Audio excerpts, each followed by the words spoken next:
Hello and welcome to King Henry VI, Part 3. We're so glad that you're here. My name is Siah. This is Luke. We are the directors of this project.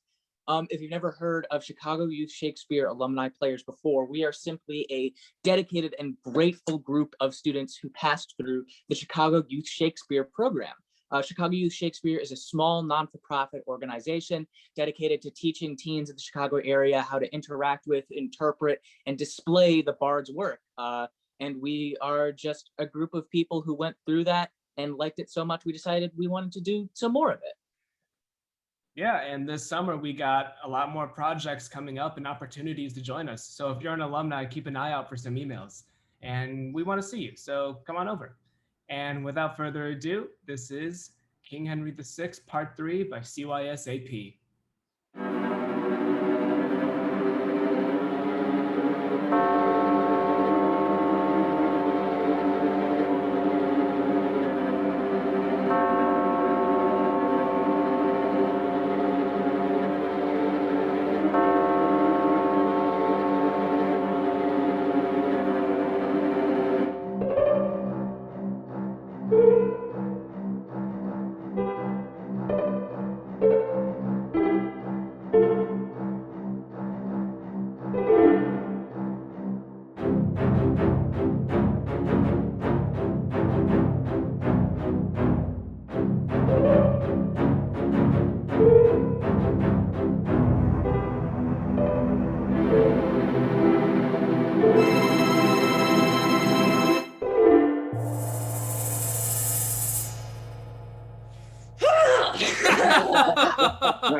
I wonder how the king escaped our hands.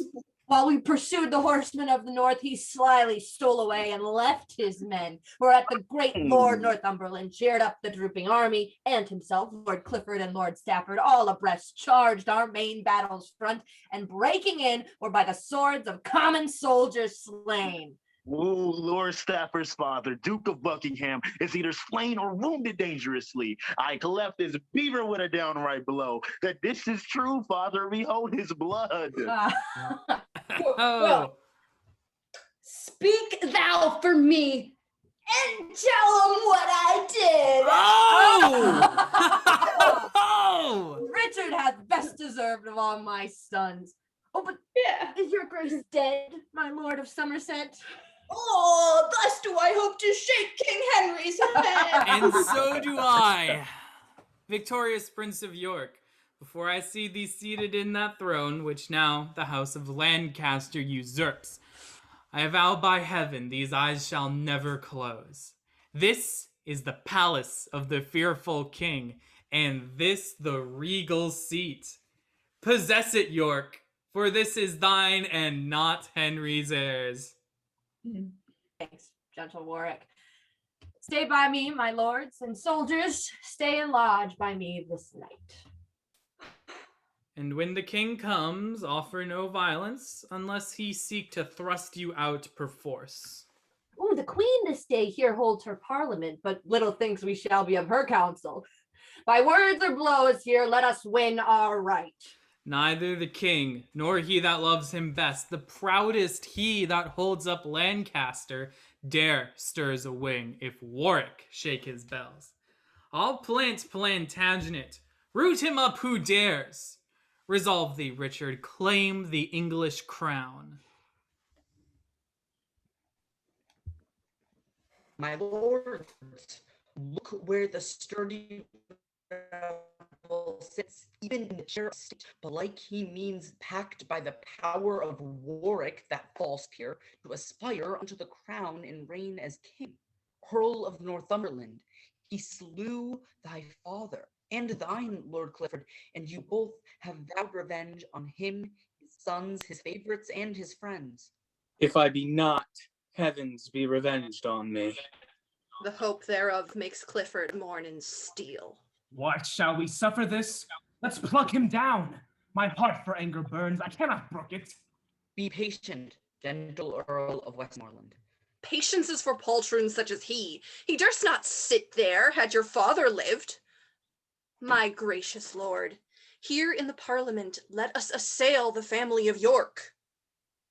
Ah, know you not, the city favors them, and they have troops of soldiers at their back. But when the Duke is slain, they'll quickly fly.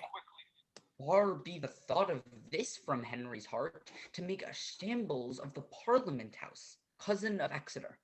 Frowns, words, and threats shall be the war which Henry means to use. Thou facetious Duke of York, descend my throne and kneel for grace and mercy at my feet. I am thy sovereign. I am thine. For shame! Come down! He made thee Duke of York! 'Twas my inheritance, as the earldom was. Thy father was a traitor to the crown. Exeter, thou art a traitor to the crown in following this usurping Henry. Whom should he follow but his natural king? True, Clifford, and that's Richard, Duke of York. And shall I stand and thou sit in my throne? It must and shall be so. Content thyself. Duke of Lancaster, let him be king. He is both king and Duke of Lancaster, and that the Lord of Westmoreland shall maintain. And Warwick shall disprove it. You forget that we are those which chased you from the field and slew your fathers. Yes, Warwick, I remember it to my grief, and by his soul, thou and thy house shall rue it. Will you we show our title to the crown? If not, our swords shall plead it in the field. What title hast thou? Traitor to the crown? Sound drums and trumpets, and the king will fly. He's on peace. Peace thou, and give King Henry leave to speak. Plantagenet shall speak first. Hear him, lords, for he that interrupts him shall not live. My title's good, and far better than his. Prove it, Henry, and thou shalt be king. I know not what to say. My title is weak. Tell me, may not a king adopt an heir? What then? And if he may, then am I lawful king. Why whisper you, my lords, and answer not? My conscience tells me he is lawful king. All will revolt from me and turn to him. My lord of Warwick, hear me but one word. Let me for this my lifetime reign as king. Confirm the crown to me and to mine heirs, and thou shalt reign in quiet while thou livest. I am content. Richard Plantagenet, enjoy the kingdom after my decease. What wrong is this unto the prince your son? What good is this to England and himself? Base, fearful, and despairing Henry! How hast thou injured both thyself and us? I cannot stay to hear these articles. Nor I. Come, cousin, let us tell the queen this news. Farewell, faint-hearted and degenerate king, in whose cold blood no spark of honor bides. Be thou a prey unto the house of York, and die in bands for this unmanly deed. In dreadful war mayest thou be overcome, or live in peace, abandoned and despised. Turn this way, Henry, and regard them not. They seek revenge, and therefore will not yield. Ah, Exeter. Why should you sigh, my lord? Not for myself, Lord Warwick, but for my son, whom I most unnaturally shall disinherit. But be it as it may, I here entail the crown, to thee and to thine heirs forever, conditionally, that here thou take an oath to cease this civil war, and whilst I live, to honor me as thy king and sovereign, and neither by treason nor hostility to seek to put me down and reign thyself. This oath I willingly take and will perform. Long live King Henry! Plantagenet, embrace him. And long live thou, and these thy forward sons. Now York and Lancaster are reconciled. Farewell, my gracious lord.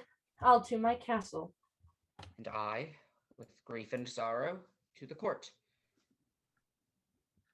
Comes the queen, whose looks bewray her anger. I will steal away.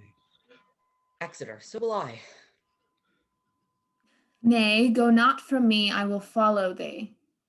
Be patient, gentle queen, and I will stay. Who can be patient in such extremes? A wretched man! Would I have died a maid and never seen thee, never borne thee son, seeing thou hast proved so unnatural a father? Hath he deserved to lose his birthright thus? Hadst thou but loved him half so well as I, or felt that pain which I did for him once, or nourished him as I did with my blood, thou wouldst have left thy dearest heart blood there, rather than have that savage duke thine heir, and disinherited thine only son. Father, you cannot disinherit me. If you be king, why should not I succeed? Pardon me, Margaret. Pardon me, sweet son. The Earl of Warwick and the Duke enforced me. Enforced thee? Art thou king and will be forced? I shame to hear thee speak, a timorous wretch! Thou hast undone thyself, thy son, and me, and given unto the house of York such head as thou shalt reign but by their sufferance. To entail him and his heirs onto the crown, what is it but to make thy sepulchre and creep into it far before thy time? The Duke is made protector of the realm, and yet shalt thou be safe? Such safety finds the trembling lamb environed with wolves. Had I been there with what am I, such a silly woman, the soldiers should have tossed me on their pikes before I would have granted to that act. Thou preferrest thy life before thine honor. And seeing thou dost, I here divorce myself, both from my table, Henry, and thy bed, until that act of parliament be repealed whereby my son is disinherited. The northern lords that have forsworn their colors will follow mine, if once they see them spread, and spread they shall be. To thy foul disgrace and utter ruin of the house of York. Thus do I leave thee. Come, son, let's away. Our army is ready. Come, we'll after them. Stay, gentle Margaret, and hear me speak. Thou hast spoke too much already. Get thee gone. Gentle son Edward, thou wilt stay with me? Aye, to be murdered by his enemies. When I return with victory from the field, I'll see your grace. Till then I'll follow her. Come, son, away. We may not linger thus. Poor queen, how love to me and to her son hath made her break out into terms of rage. The loss of these three lords torments my heart. I'll write unto them and entreat them fair. Come, cousin, you shall be the messenger. And I hope, shall reconcile them all. Brother, though I be youngest, give me leave. No, I can play the orator better. Why? How now, sons and brothers? At a strife? What is your quarrel? How it began it first? No quarrel, but a slight contention. About what? About that which concerns your grace and us. The crown of England, father, which is yours. Mine, boy. Not till King Henry be dead. Your right depends not on his life or death. Now you are heir, therefore enjoy it now. By giving the house of Lancaster leave to breathe, it will outrun you, father, in the end. I took an oath that he should quietly reign. But for a kingdom, any oath may be broken. I will break 1,000 oaths to reign for 1 year. No, God forbid your grace should be forsworn. I shall be if I claim by open war. Yeah, I'll prove the contrary if you'll hear me speak. Thou canst not, son, it is impossible. An oath is of no moment, being not took before a true and lawful magistrate. Therefore, to arms! And father, do but think how sweet a thing it is to wear a crown, within whose circuit is Elysium, and all that poets feign of bliss and joy. Why do we linger thus? I cannot rest until the white rose that I wear be dyed even in the lukewarm blood of Henry's heart. Richard, enough. I will be king or die. Thou, Richard, shalt to the Duke of Norfolk, you, Edward, shall unto my Lord Cobham. While you are thus employed, what resteth more that I seek occasion how to rise, and yet the king not privy to my drift, nor any of the house of Lancaster. Ooh, but stay, what news? Why comest thou on such post? The queen, with all the northern earls and lords, intend here to besiege you in your castle. She is hard by with 20,000 men, and therefore fortify your hold, my lord. Aye, with my sword. What thinkst thou, that we fear them? Edward, Richard, you shall stay with me. My brother Montague shall post to London. Oh, woman's general, what should we fear? I hear the drums. Let's set our men in order and issue forth and bid them battle straight.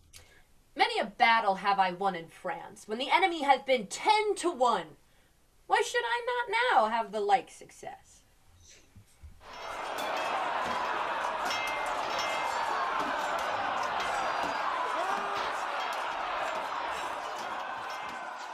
How now? Is he dead already? Or is it fear that makes him close his eyes? I'll open them. Ah, gentle Clifford, kill me with thy sword, not with such a cruel, threatening look. Sweet Clifford, hear me speak before I die. I am too mean a subject for thy wrath. Be thou revenged on men, and let me live. In vain thou speakest, poor boy. My father's blood hath stopped the passage where thy words should enter. Then let my father's blood open it again. He is a man, and Clifford, cope with him. Had thy brethren here, their lives and thine were not revenge sufficient for me. No, if I digged up thy forefathers' graves and hung their rotten coffins up in chains, it could not slake mine ire, nor ease my heart. The sight of any of the house of York is as a fury to torment my soul. Until I root out their accursed line and leave not one alive, I live in hell. Therefore... Oh, let me pray before I take my death. To thee, I pray, sweet Clifford, pity me. Such pity as my rapier's point affords. The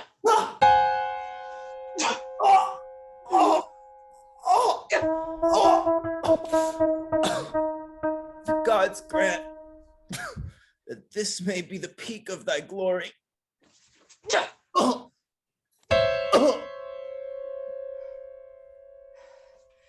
Plantagenet! I come, Plantagenet!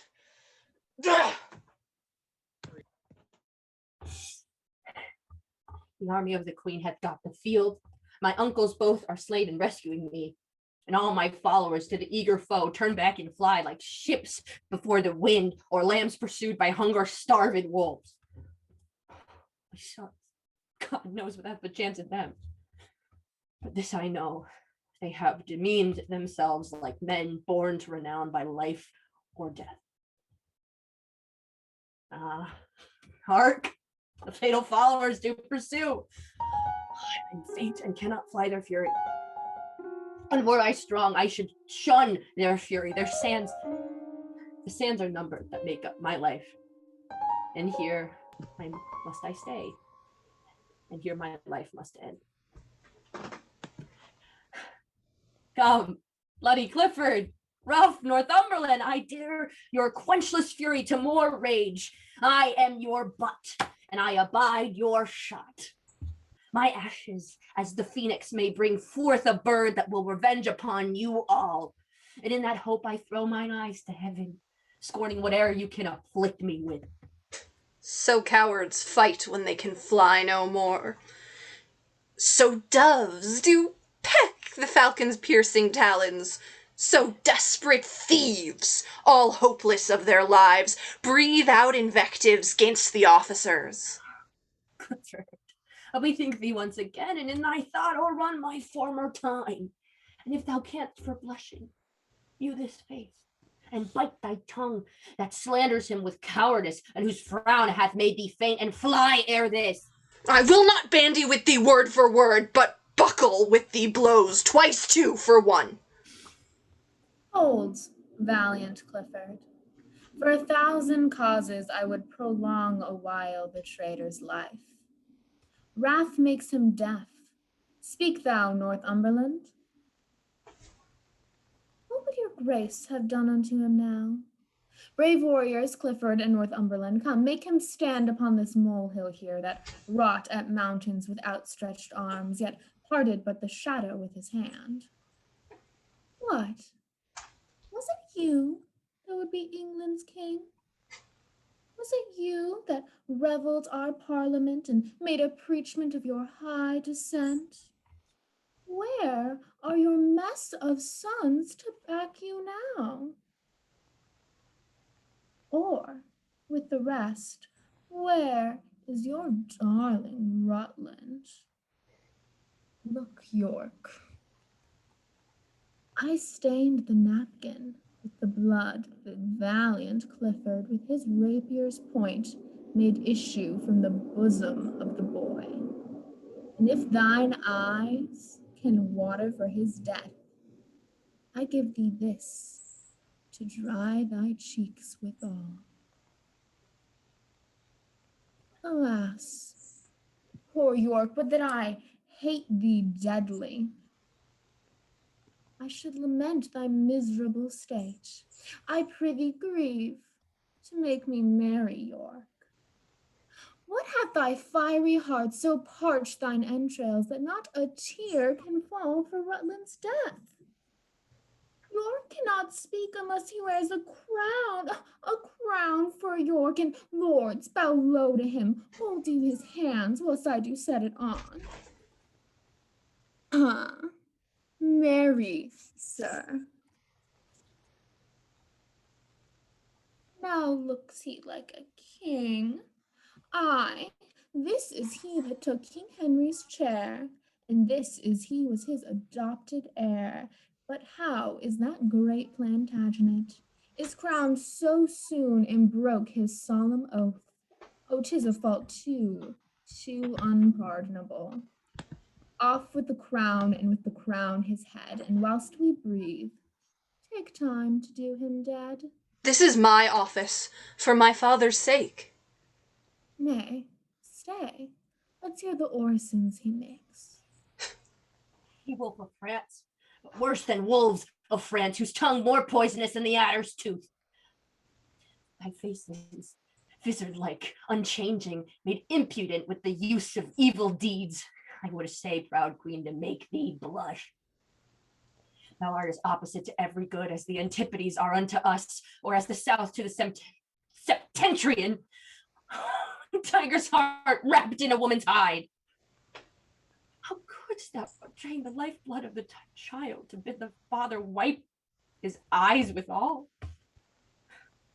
Couldst thou me rage? Why now thou hast thy wish? Would have me weep? Why now thou hast thy will, for raging wind blows up incessant showers, and when the rage allays the rain begins. These tears are my sweet Rutlands of Stickeries, and every drop cries vengeance for his death. Against thee, fell Clifford, and thee, false French woman. See, ruthless queen, a hapless father's tears.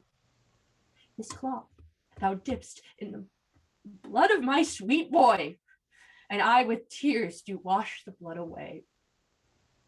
Keep thou the napkin, and go boast of this. And if thou tell'st the heavy story right, upon my soul the hearers will shed tears. There, take the crown, and with the crown my curse. And in thy need such comfort come to thee, as now I reap at thy too cruel hand. Hard-hearted Clifford, take me from the world, my soul to heaven, my blood upon your heads. What weeping right, my lord Northumberland? Think but upon the wrong he did us all, and that will quickly dry thy melting tears. Here is for my oath, and here is for my father's death. And here's to right our gentle-hearted king.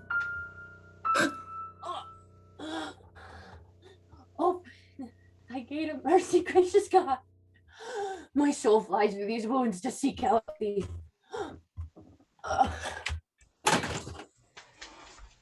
Off with his head, and set it on York gates, so York may overlook the town of York.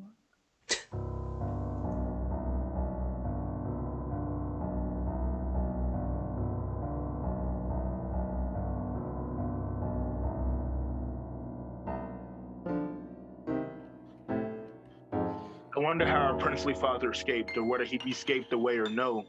How fares my brother? Why is he so sad? I cannot joy until I be resolved where a right valiant father is become. But what art thou, whose heavy looks foretell some dreadful story hanging on thy tongue?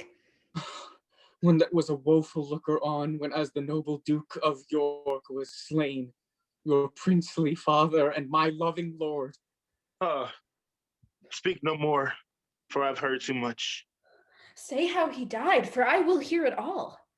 By many hands your father was subdued, but only slaughtered by the ireful arm of unrelenting Clifford and the queen. The ruthless queen gave him to dry his cheeks a napkin steeped in the harmless blood of sweet young Rutland by rough Clifford slain. Now my soul's palace has become a prison. How will she break from hence that this my body might in the ground be closed up and rest?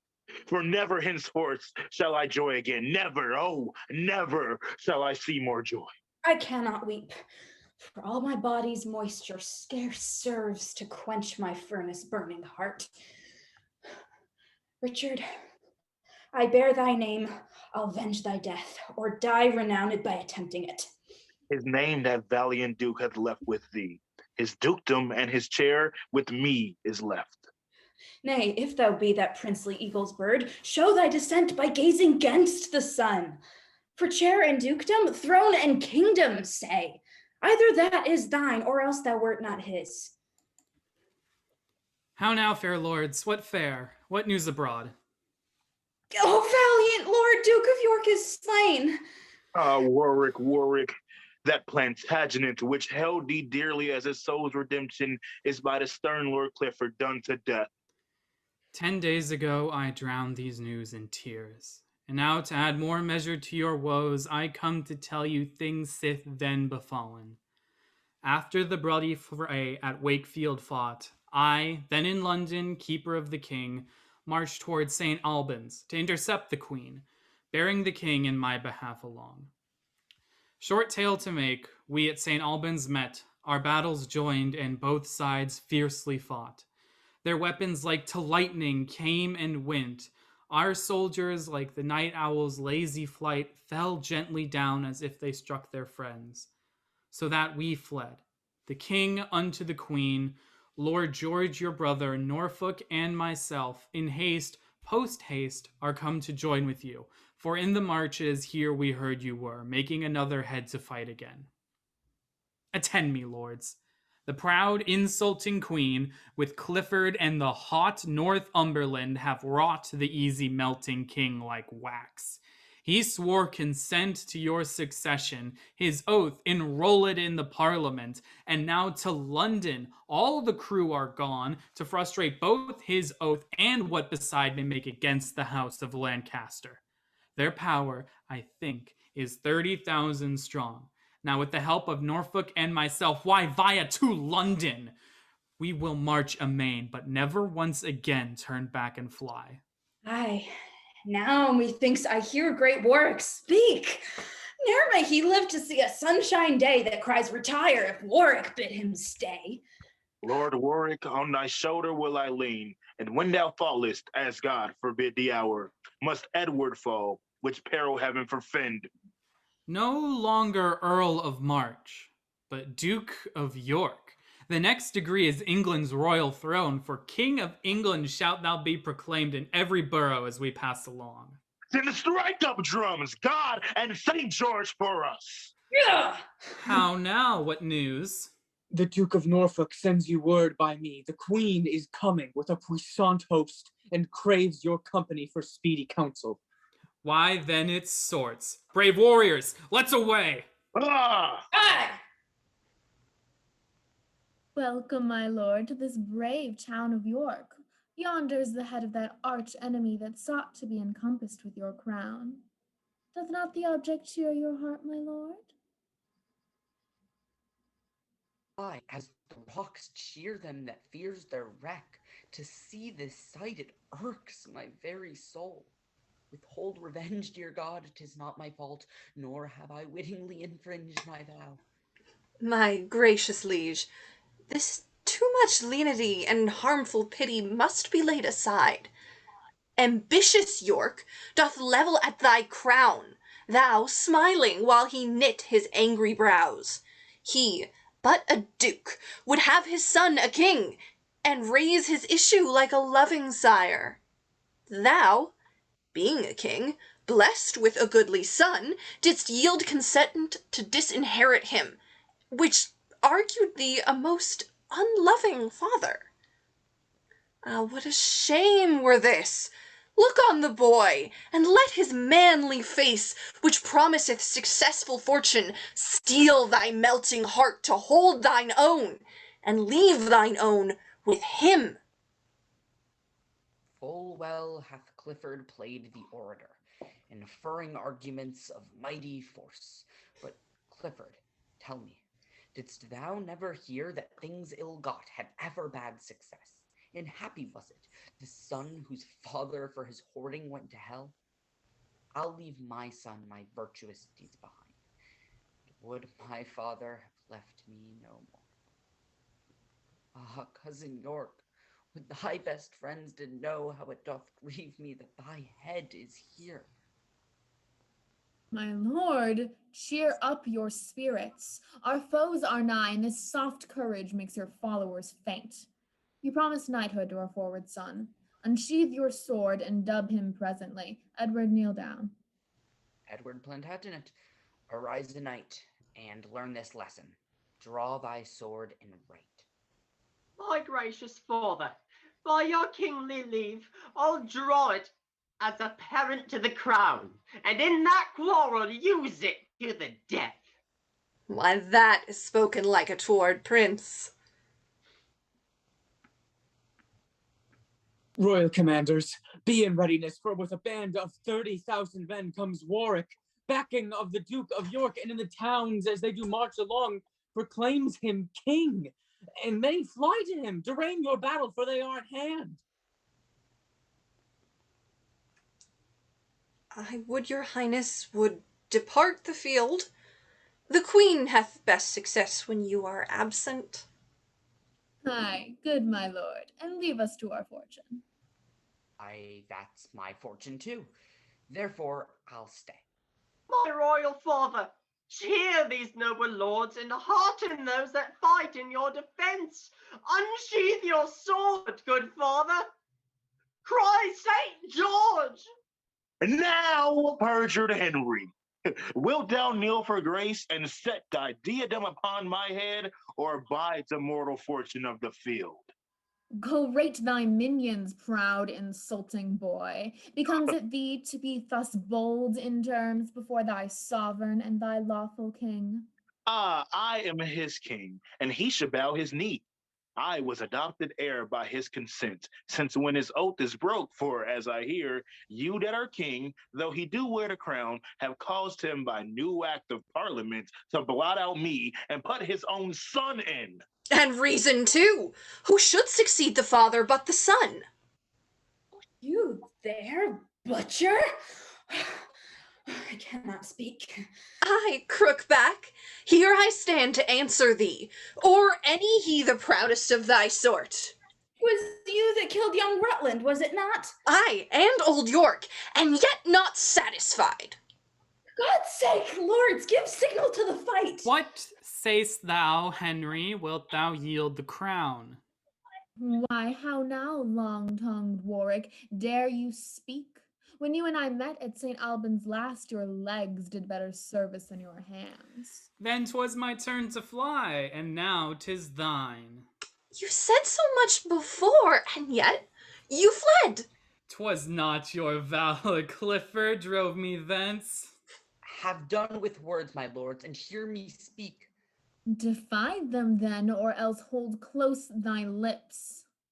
I prithee, give no limit to my tongue. I am king and privileged to speak. My liege, the wound that bred this meeting here cannot be cured by words. Therefore, be still.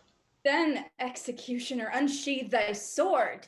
By him that made us all, I am resolved that Clifford's manhood lies upon his tongue. Say, Henry, shall I have my rights or no? 1,000 men have broke their feast today, that ne'er shall dine unless thou yield the crown.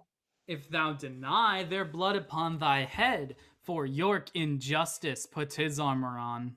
If that be right which Warwick says right, there is no wrong, but everything is right. Whoever got thee, there thy mother stands. For well I wot thou hast thy mother's tongue. Thou art neither like thy sire nor dam, but like a foul, misshapen stigmatic, marked by the destinies to be avoided, as venom toads are lizards' dreadful stings. Since thou deniest the gentle king to speak, sound trumpets, let our bloody colors wave, and either victory or else a grave. Stay, Edward. No, wrangling woman, will no longer stay. These words will cost 10,000 lives this day.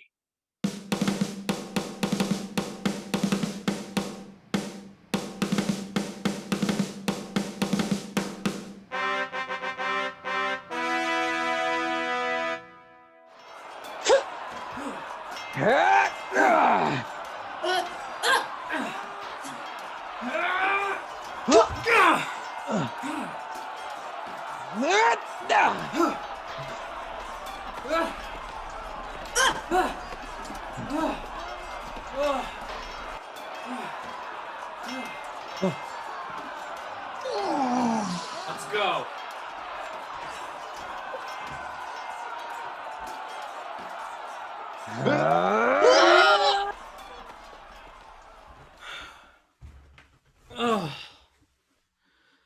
Oh, forspent with toil as runners with a race, I lay me down a little while to breathe.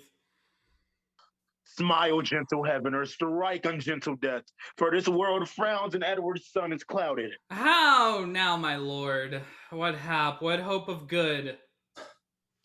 Our hap is loss, our hope but sad despair. Our ranks are broke and ruin follows us. What counsel give you? Whither shall we fly? Bootless is flight. They follow us with wings, and weak we are and cannot shun pursuit. Warwick, why hast thou withdrawn thyself? Thy brother's blood the thirsty earth hath drunk, broached with the steely point of Clifford's lance. Then let the earth be drunken with our blood. I'll kill my horse because I will not fly. Why stand we like soft-hearted women here, wailing our losses, whiles the foe doth rage? Now, lords, take leave until we meet again, wherever it be, in heaven or on earth. Brother, give me thy hand, and gentle Warwick, let me embrace thee in my weary arms. I, that did never weep, now melt with woe, that winter should cut off our springtime so. Away, away! Once more, sweet lords, farewell. Now, Clifford, I have singled thee alone. Suppose this arm is for the Duke of York, and this for Rutland. Both bound to revenge, wert thou environed with a brazen wall. Now, Richard, I am with thee here alone. This is the hand that stabbed thy father York, and this is the hand that slew thy brother Rutland.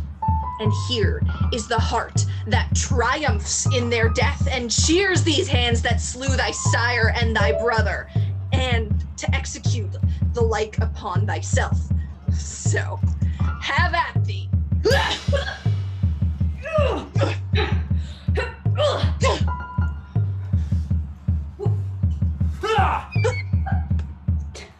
Nay, Warwick, single out some other chase, for I myself will hunt this wolf to death.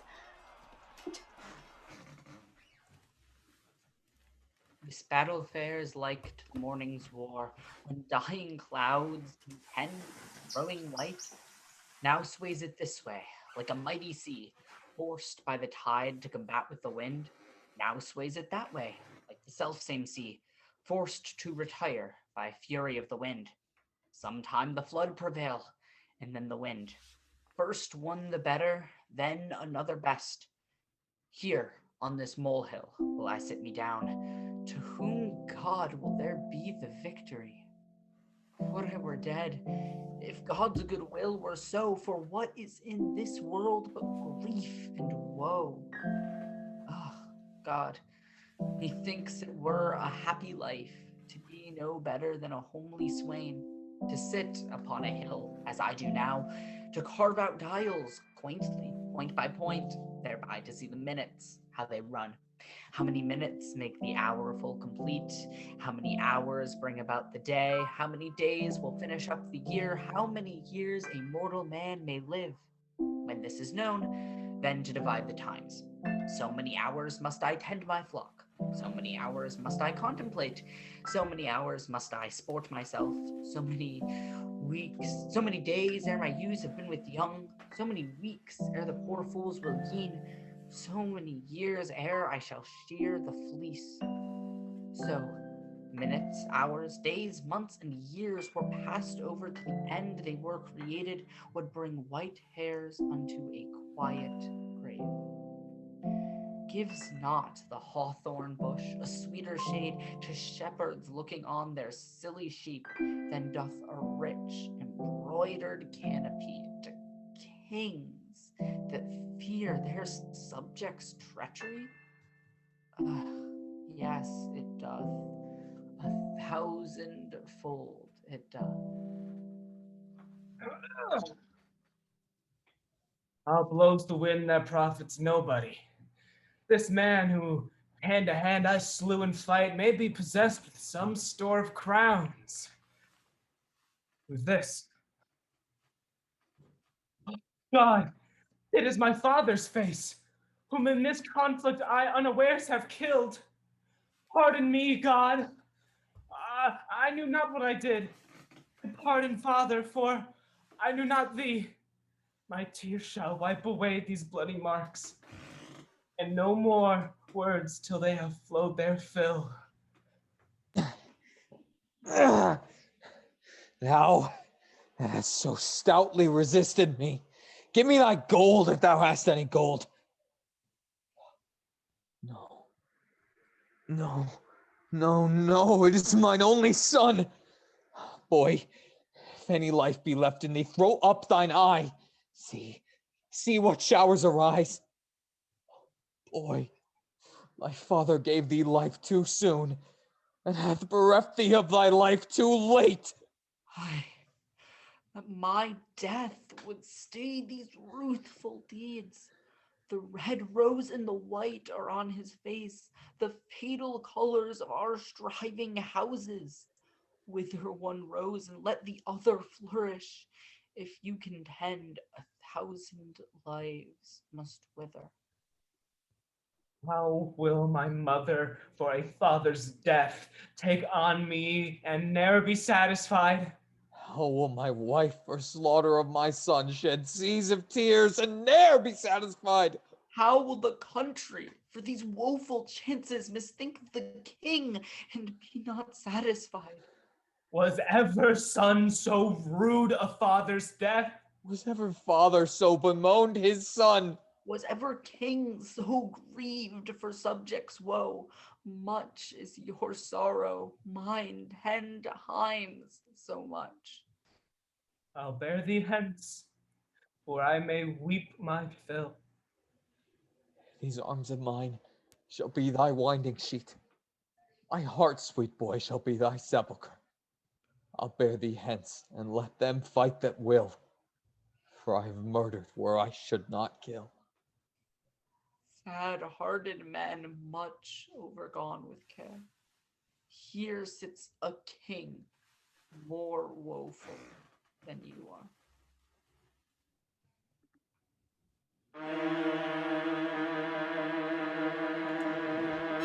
Ah!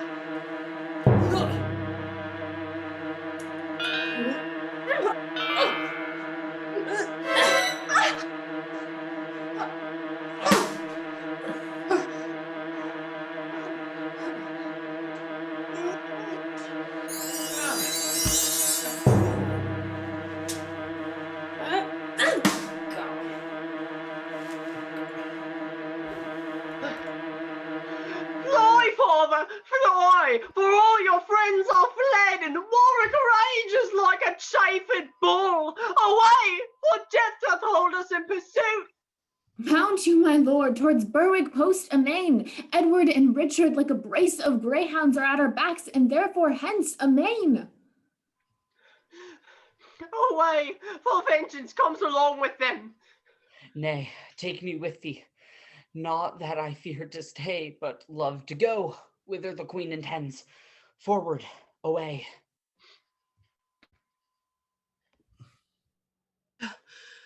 Here burns my candle out. Aye, here it dies, which while it lasted gave King Henry light. O Lancaster, I fear thy overthrow more than my body's parting with my soul. Bootless are plaints and cureless are my wounds. No way to fly, nor strength to hold out flight. The foe is merciless and will not pity. For at their hands I have deserved no pity. There hath got into my deadly wounds, and much effusive blood doth make me faint. Come York and Richard, Warwick and the rest. I stabbed your father's bosom, split my breast. Now breathe we lords, the good fortune bids us pause, and smooth the frowns of war with peaceful looks. But think you lords that Clifford fled with them? No, 'tis impossible he should escape. For though before his face I speak the words, your brother Richard marked him for the grave, and wheresoever he is, he's surely dead. Whose soul is that which takes her heavy leave? A deadly groan like life and death's departing. See who it is. And now the battle's ended. If friend or foe, let him be gently used. Revoke that doom of mercy, for 'tis Clifford. Oh, from off the gates of York fetch down the head, your father's head, which Clifford placed there. Instead whereof let this supply the room. Measure for measure must be answered. I think his understanding is bereft. Speak, Clifford. Dost thou know who speaks to thee? Dark cloudy death o'ershades his beams of life, and he nor sees nor hears us what we say. Oh, would he did! And so perhaps he doth. 'Tis but his policy to counterfeit, because he would avoid such bitter taunts, which in the time of death he gave our father. If so thou thinkest, vex him with eager words. Clifford, ask mercy and obtain no grace. Clifford, repent in bootless penitence. Clifford, devise excuses for thy faults. While we devise fell tortures for thy faults. Thou didst love York, and I am son to York. Thou pitiest the rutland, I will pity thee. Where's Captain Margaret to fence you now? They mock thee, Clifford. Swear as thou wast wont. What? Not an oath? Nay, then the world goes hard when Clifford cannot spare his friends an oath. Aye, but he's dead. Off with the traitor's head and rear it in the place your father stands. And now to London with triumphant march, there to be crowned England's royal king. From whence Warwick shall cut the sea to France and ask the Lady Bona for thy queen. And having France thy friend, thou shalt not dread the scattered foe that hopes to rise again. Even as thou wilt, sweet Warwick, let it be. Richard, I will create thee Duke of Gloucester, and George of Clarence. Warwick, as ourself, shall do and undo as him pleaseth best. Let me be Duke of Clarence, George of Gloucester, for Gloucester's dukedom is too ominous. Tut, that's a foolish observation. Richard, be Duke of Gloucester. Now to London to see these honors in possession.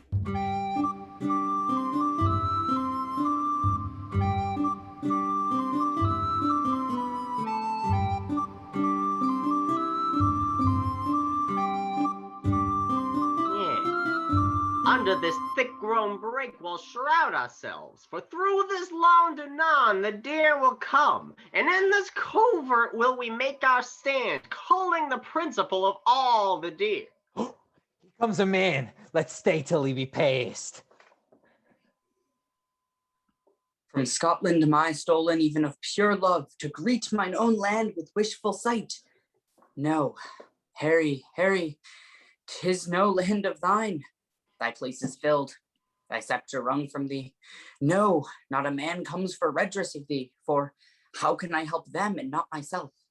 Aye, here's a deer whose skin's a keeper's fee. This is the Quondam King. Let's seize upon him.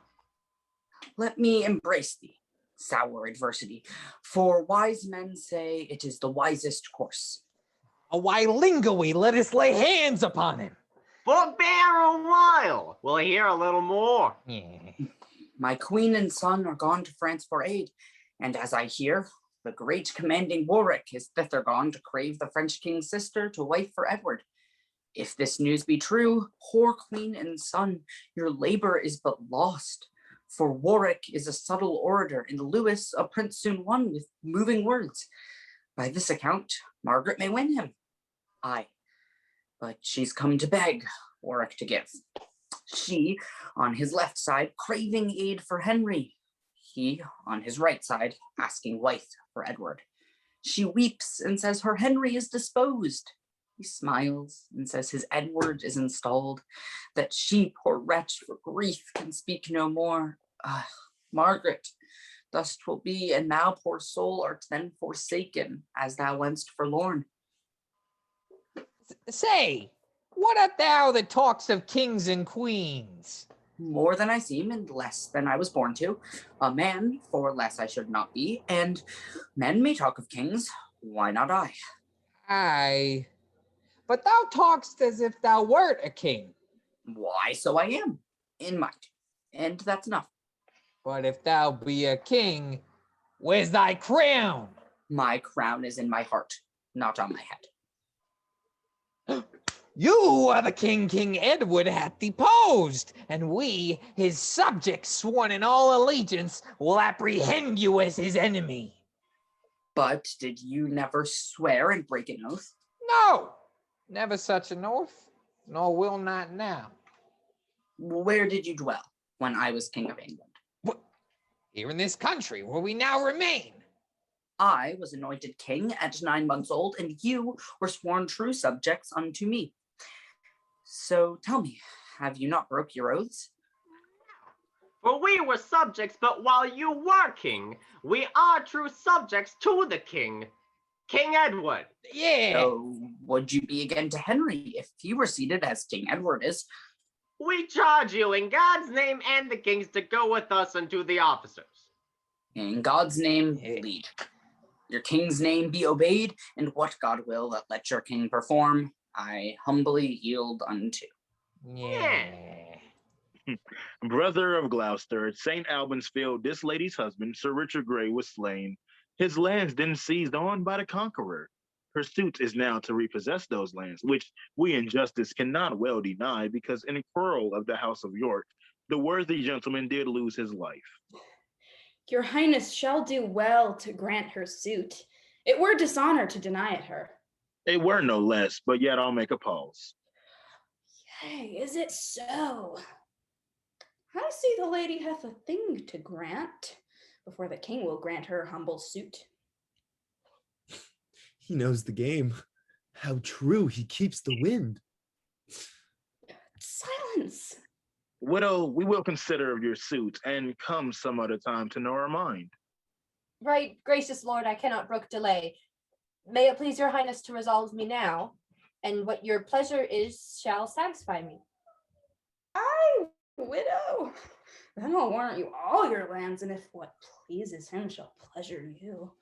Bite closer, good faith, you'll catch a blow. I fear her not, unless she chance to fall. God forbid that, for he'll take vantages. How many children hast thou, widow?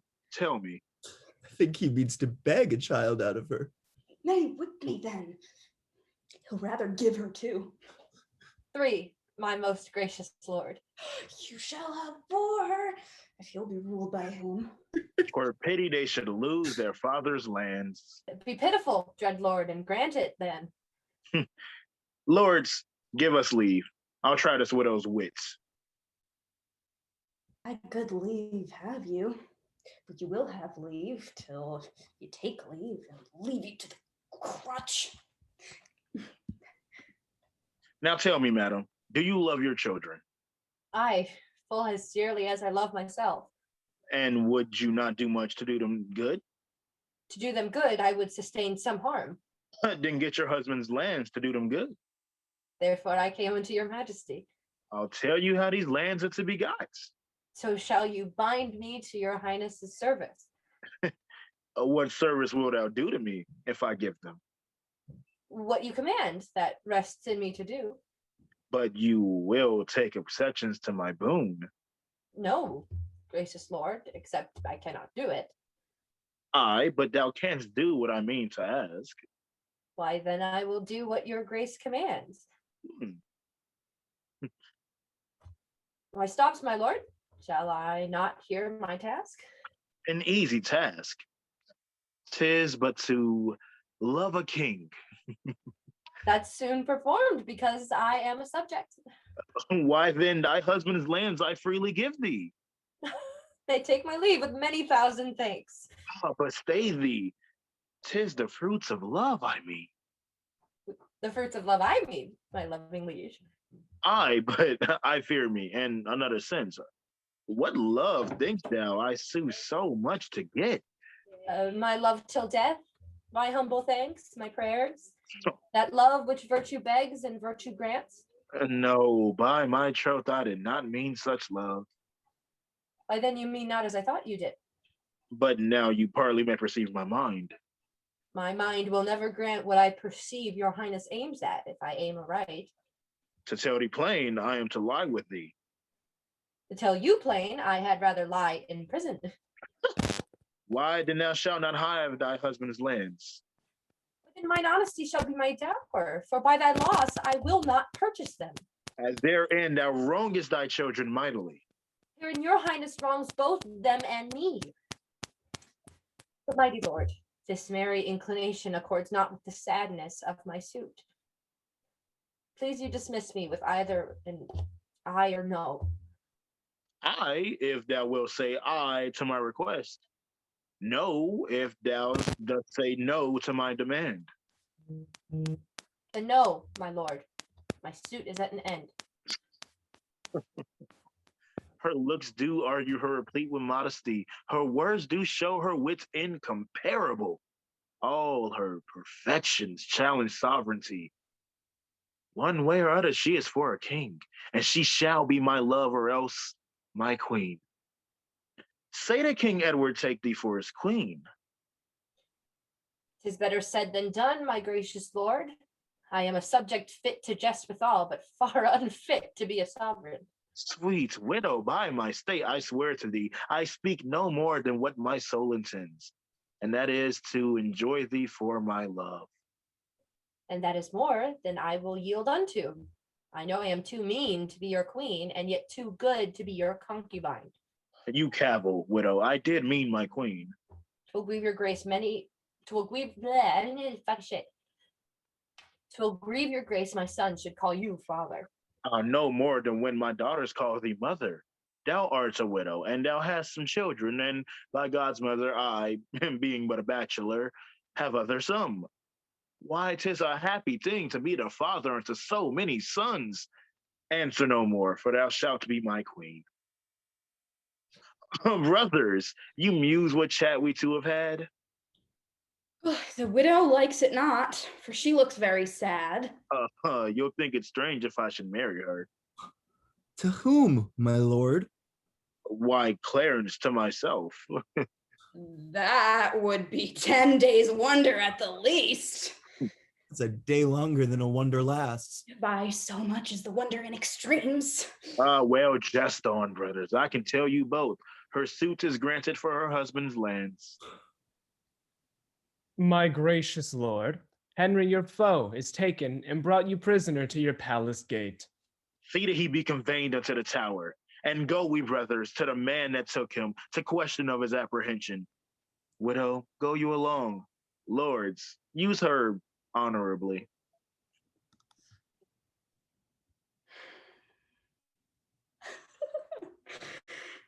I, Edward, will use women honorably. Oh, would he were wasted, marrow, bones, and all, that from his loins no hopeful branch may spring to cross me from the golden time I look for. And yet, between my soul's desire and me, the lustful Edward's title buried is Clarence, Henry, and his young son Edward, and all the unlooked for issue of their bodies to take their rooms ere I can place myself. Cold premeditation for my purpose. Why, then I do but dream on sovereignty, and so I chide the means that keeps me from it, and so I say I'll cut the causes off, flattering me with impossibilities. Mine eye's too quick, my heart o'erweens too much, unless my hand and strength could equal them. Well, say, there is no kingdom then for Richard. What other pleasure then can the world afford? I'll make my heaven in a lady's lap. Oh, miserable thought, and more unlikely than to accomplish 20 golden crowns. Why, love forswore me in my mother's womb. Then, since this earth affords no joy to me, but to command, to check, to o'erbear such as are of better person than myself, I'll make my heaven to dream upon the crown, and whiles I live to account this world but hell, until my misshaped trunk be round impaled with a glorious crown. And from that torment I will free myself, or hew my way out with a bloody axe. Why, I can smile and murder whiles I smile, and cry content to that which grieves my heart, and wet my cheeks with artificial tears, and frame my face to all occasions.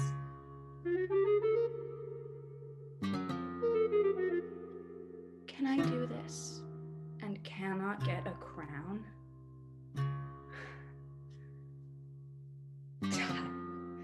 Were it further off, I'll pluck it down.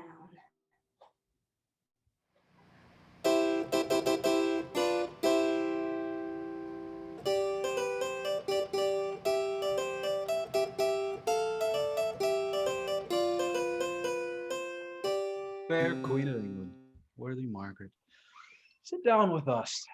It ill befits thy state and birth that thou shouldst stand while Louis doth sit. No, mighty King of France, now Margaret must strike her sail and learn a while to serve where kings command. I must confess, great Albin's queen in former golden days, but now mischance hath trod my title down, and with dishonor laid me on the ground where I must take like seat unto my fortune, and to my humble seat conform myself. Why, say, fair queen, whence springs this deep despair? From such a cause as fills mine eyes with tears, and stops my tongue with heart is drowned in cares. Whate'er it be thou still like thyself, and sit thee by our side. Yield not thy neck and neck to fortune's yoke, but let thy dauntless mind still ride in triumph over all mischance. Be plain, Queen Margaret, and tell thy grief. It shall be eased if France can yield relief. Those gracious words revive my drooping thoughts and give my tongue-tied sorrows leave to speak. Now, therefore, let it be known to noble Louis that Henry, sole possessor of my love, is of a king become a banished man, and forced to live in Scotland a forlorn, while proud, ambitious Edward, Duke of York, usurps the regal title and the seat of England's true anointed lawful king. This is the cause that I, poor Margaret, with this my son, Prince Edward, Henry's heir, am come to crave thy just and lawful aid. Renowned queen, be patient. Calm the storm while we bethink of means to break it up. The more we stay, the stronger grows our foe. The more I stay, the more I'll succor thee. Oh, but impatience waiteth on true sorrow. And see where comes the breeder of my sorrow. What's he approacheth boldly to our presence? Our Earl of Warwick, Edward's greatest friend. Welcome, brave Warwick. What brings thee to France? I now begins a second storm to rise, for this is he that moves both wind and tide. From worthy Edward, King of Albion, my lord and sovereign, and thy vowed friend, I come in kindness and unfeigned love, first to do greetings to thy royal person, and then to crave a league of amity, and lastly, to confirm that amity with a nuptial knot, if thou vouchsafe to grant that virtuous Lady Bona, thy fair sister, to England's king in lawful marriage.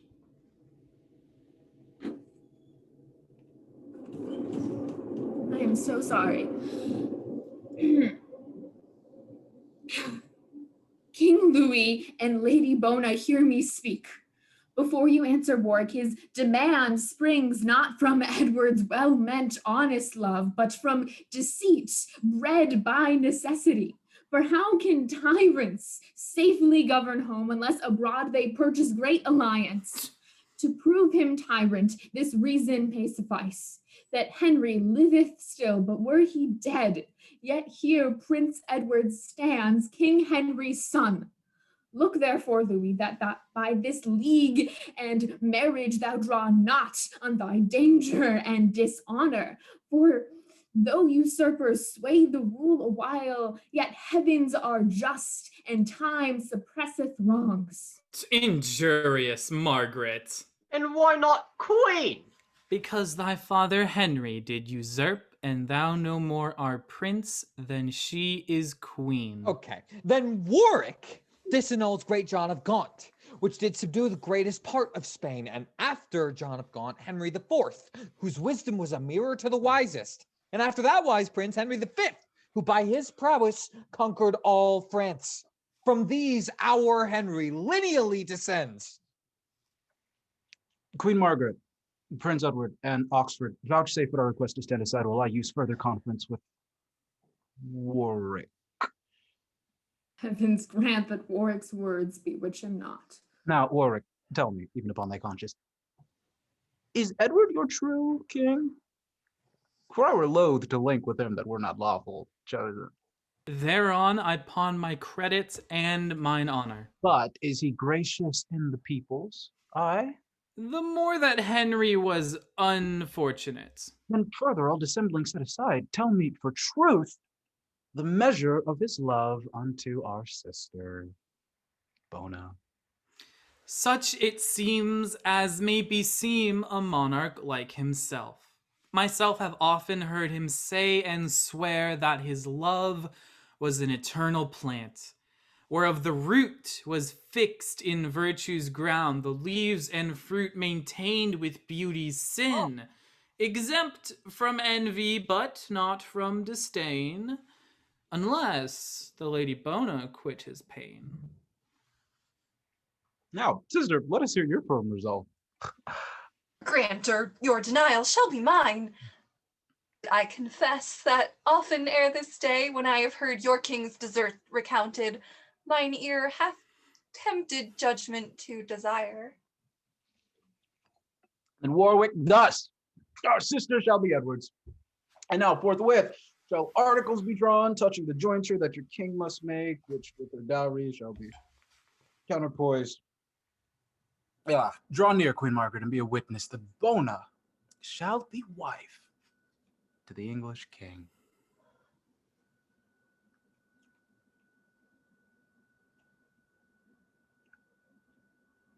They're getting married.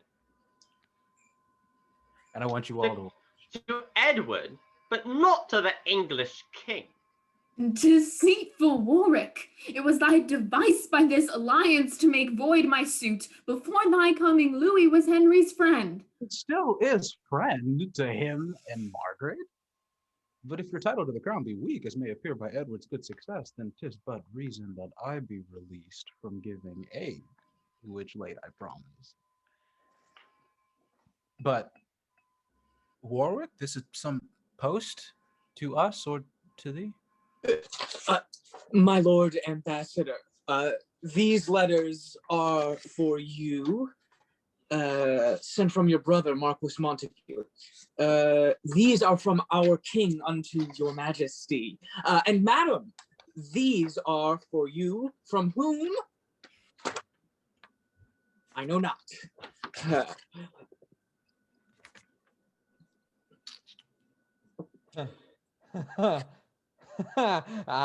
I like it well that our fair queen and mistress smiles at her news, while Warwick frowns at his.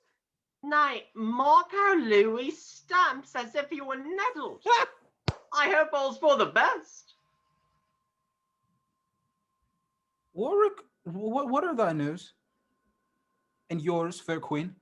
Mine, such as fill my heart with unhoped joys. Mine full of sorrow and heart's discontent. What? Has your king married the Lady Grey? And now, to soothe your forgery and his, sends me paper to persuade me patience. Is this the alliance that he seeks with France? Dare he presume to scorn us in this manner? I told your majesty as much before. This proveth Edward's love and Warwick's honesty. King Louis, I here protest, in sight of heaven and by the hope I have of heavenly bliss, that I am clear from this misdeed of Edward's. No more my king, for he dishonors me. I here renounce him and return to Henry. My noble queen, let former grudges pass, and henceforth I am thy true servitor. I will revenge his wrong to Lady Bona and replant Henry in his former state. Warwick, these words have turned my hate to love, and I forgive and quite forget old faults and joy that thou becomest King Henry's friend. So much his friend, I his unfeigned friend, that if King Louis vouchsafe to furnish us with some few bands of chosen soldiers, I'll undertake to land them on our coast and force the tyrant from his seat by war. 'Tis not his new-made bride shall succor him. And as for Clarence, as my letters tell me, he is very likely now to fall from him, for matching more for wanton lust than for honor, or than for strength and safety of our country. Cher frère, how shall Bona be revenged but by your help to this distressed queen? Renowned in prince, how shall poor Henry live unless thou rescue him from foul despair? My quarrel and this English queen's are one. And mine, fair Lady Bona, joins with yours.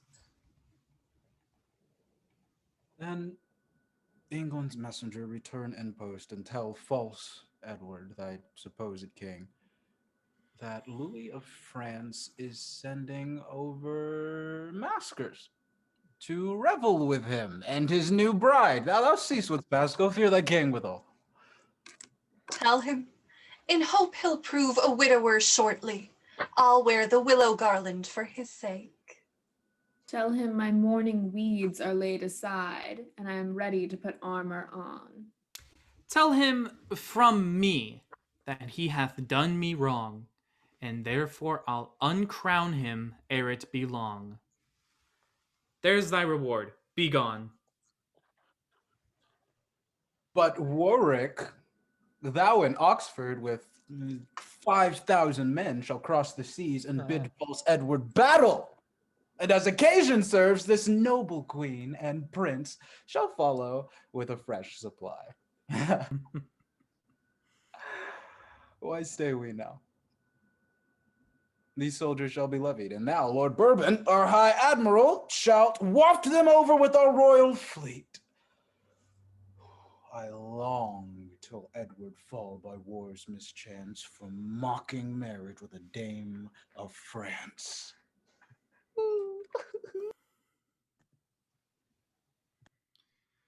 I was the chief that raised him to the crown, and I'll be chief to bring him down again. Not that I pity Henry's misery, but seek revenge on Edward's mockery.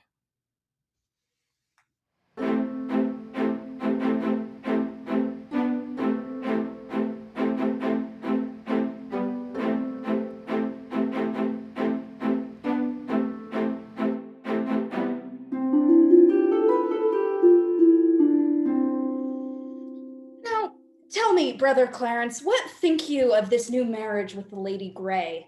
Hath not our brother made a worthy choice? Alas, you know, 'tis far from hence to France. How could he stay till Warwick made return? My lords, forbear this talk. Here comes the king. And his well-chosen bride. I mind to tell him plainly what I think. Now, brother of Clarence, how like you our choice that you stand pensive and half malcontent?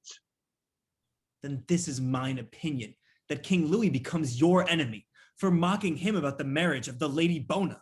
And Warwick, doing what you gave in charge, is now dishonored by this new marriage. But what if both Louis and Warwick be appeased by such invention as I can devise? Yet to have joined with France in such alliance would more have strengthened this our commonwealth against foreign storms than any homebred marriage. Why knows not Montague that of itself England is safe, if true within itself? But the safer when 'tis back with France. Is better using France than trusting France.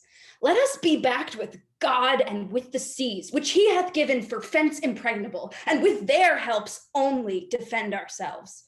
In them and in ourselves our safety lies. Aye, what of that? It was my will and grant, and for this once my will shall stand for love. And yet, methinks your grace hath not done well to give the heir and daughter of Lord Scales unto the brother of your loving bride. She better would have fitted me or Clarence, but in your bride you bury brotherhood. Or else you would not have bestowed the heir of the Lord Bonville on your new wife's son, and leave your brothers to go speed elsewhere. Alas, poor Clarence, is it for a wife that thou art malcontent? I will provide thee. In choosing for yourself, you showed your judgment, which being shallow, you give me leave to play the broker in mine own behalf. And to that end, I shortly mind to leave you. Leave me or tarry, Edward will be king, and not be tied unto his brother's will. My lords, before it pleased his majesty to raise my state to title of a queen, do me but right, and you must all confess that I was not ignoble of descent, and meaner than myself have had like fortune. But as this title honors me and mine, so your dislike to whom I would be pleasing doth cloud my joys with danger and with sorrow. My love, forbear to fawn upon their frowns. What danger or what sorrow can befall thee so long as Edward is thy constant friend and their true sovereign, whom they must obey, nay, whom they shall obey and love thee too? Unless they seek for hatred at my hands, which if they do, yet will I keep thee safe, and they shall feel the vengeance of my wrath. Hear, yet say not much, but think the more. Now, messenger, what letters or what news from France? My sovereign liege, no letters and few words, but such as I without your special pardon dare not relate. Oh, go to, we pardon thee. Therefore, in brief, tell me their words as near as thou canst guess them. What answer makes King Louis unto our letters? At my depart, these were his very words. Go tell false Edward, thy supposed king, that Louis of France is sending over maskers to revel it with him and his new bride. But what said Lady Bona to my marriage? These were her words, uttered with mad disdain. Tell him, in hope he'll prove a widower shortly, I'll wear the willow garland for his sake. Well, I blame not her. She could say little less. She had the wrong. But what said Henry's queen? Tell him, quoth she, my mourning weeds are done, and I am ready to put armor on. But what said Warwick to these injuries? Tell him from me that he hath done me wrong, and therefore I'll uncrown him ere it be long. Durst the traitor breathe out so proud words? Well, I will arm me, being thus forewarned. They shall have wars and pay for their presumption. But say, is Warwick friends with Margaret? Aye, gracious sovereign, they are so linked in friendship that young Prince Edward marries Warwick's daughter. But like the elder, Clarence will have the younger. Now, brother king, farewell, and sit you fast, for I will hence to Warwick's other daughter. You that love me and Warwick, follow me. Clarence! Ah, treacherous kin is gone to Warwick. Yet am I armed against the worst can happen? And haste is needful in this desperate case.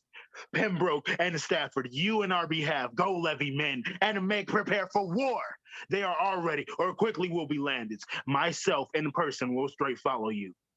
But ere I go, Hastings and Montague resolve my doubts. You twain, of all the rest, are near to Warwick by blood and by alliance. Tell me if you love Warwick more than me.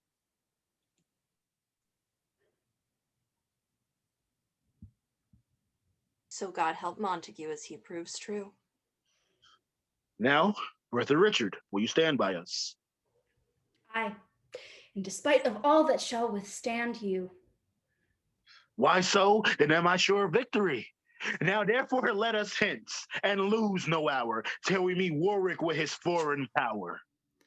Then, gentle Clarence, welcome unto Warwick. And now what rests but in night's coverture, thy brother being carelessly encamped, his soldiers lurking in the towns about, and but attended by a simple guard, we may surprise and take him at our pleasure, and seize himself. I say not slaughter him, for I intend but only to surprise him. You that will follow me to this attempt, applaud the name of Henry with your leader. Henry! Hey! Why then, let's on our way in silent sort. For Warwick and his friends, God and St. George. Come on, my masters, each man take his stand. The king by this is set him down to sleep. What, will he not to bed? Why no, for he hath made a solemn vow never to lie and take his natural rest till Warwick or himself be quite suppressed. Tomorrow then belike shall be the day, if Warwick be so near as men report. But say, I pray, what nobleman is that with the king here resteth in his tent? 'Tis the Lord Hastings, the king's chiefest friend. Oh, is that so? But why commands the king that his chief followers lodge in towns about him, while he himself keeps in the cold field? 'Tis the more honor, because the more dangerous. Aye, but give me worship and quietness. I like it better than a dangerous honor.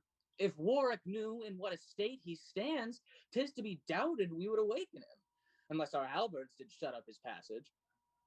Aye, wherefore else guard we his royal tent, but to defend his person from a night foes? This is his tent, and see where stand his guard. Courage, my masters, honor now or never, but follow me, and Edward shall be ours. Who goes there? Stay, or thou diest. Bah! Oh! Oh! Oh!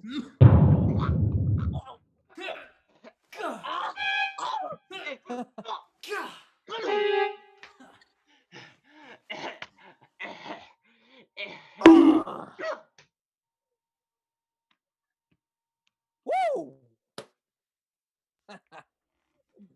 What are they that fly over there? Richard and Hastings, let them go.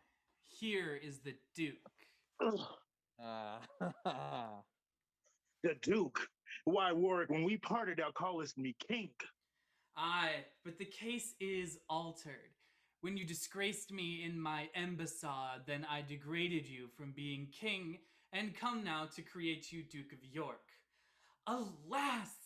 How should you govern any kingdom that know not how to use ambassadors, nor how to be contented with one wife, nor how to use your brothers brotherly, nor how to study for the people's welfare, nor how to shroud yourself from enemies? Yeah, brother of Clarence, art thou here too? Nay, then I see that Edward needs must down, yet Warwick, in the spite of all mischance of thee, thyself, and all thy complices, Edward will always bear himself as king. Then for his mind be Edward England's king. Hey.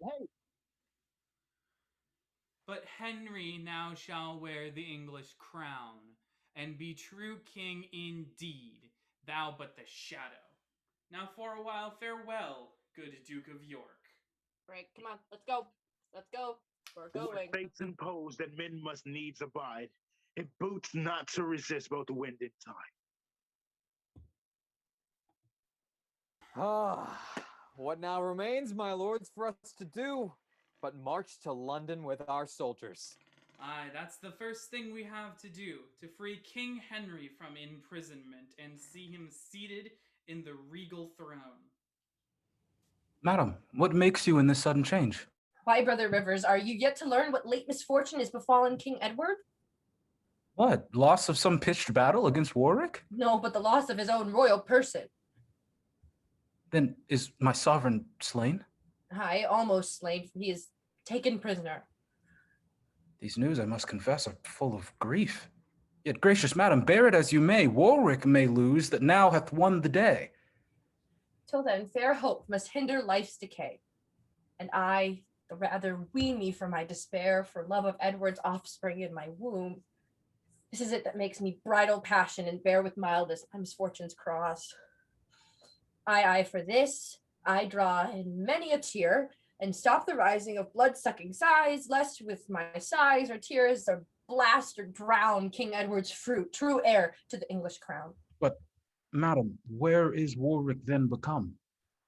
I am informed that he comes towards London to set the crown once more on Henry's head. I'll henceforth with unto sanctuary to save the least, at least the heir of Edward's right. There shall I rest secure from force and fraud. Come, therefore, let us fly while we may fly. If Warwick take us, we are sure to die. Master Lieutenant, now that God and friends have shaken Edward from the regal seat and turned my captive state to liberty, my fear to hope, my sorrows unto joys at our enlargement, what are thy due fees? Subjects may challenge nothing of their sovereigns, but if a humble prayer may prevail, I then crave pardon of your majesty. For what, Lieutenant? For well using me? Nay, be thou sure I'll requite thy kindness, for it made my imprisonment a pleasure. Therefore, that I may conquer fortune's spite by living low where fortune cannot hurt me. Warwick, although my head still wears the crown, I here resign my government to thee, for thou art fortunate in all thy deeds. Your grace hath still been famed for virtuous, and now may seem as wise as virtuous. Yet, in this one thing, let me blame your grace for choosing me when Clarence is in place. No, Warwick, thou art worthy of the sway, and therefore I yield thee my free consent. And I choose Clarence only for protector. Warwick and Clarence, give me both your hands. Now join your hands, and with your hands your hearts, that no dissension hinder government. I make you both protectors of this land, while I myself will lead a private life. What answers Clarence to his sovereign's will? That he consents, if Warwick yield consent. For on thy fortune I repose myself. Why then, though loath, yet must I be content. We'll yoke together like a double shadow to Henry's body and supply his place. What news, my friend? That Edward has escaped from your brother and fled as he hears sense to Burgundy. Unsavory news, but how made he escape? He was conveyed by Richard, Duke of Gloucester.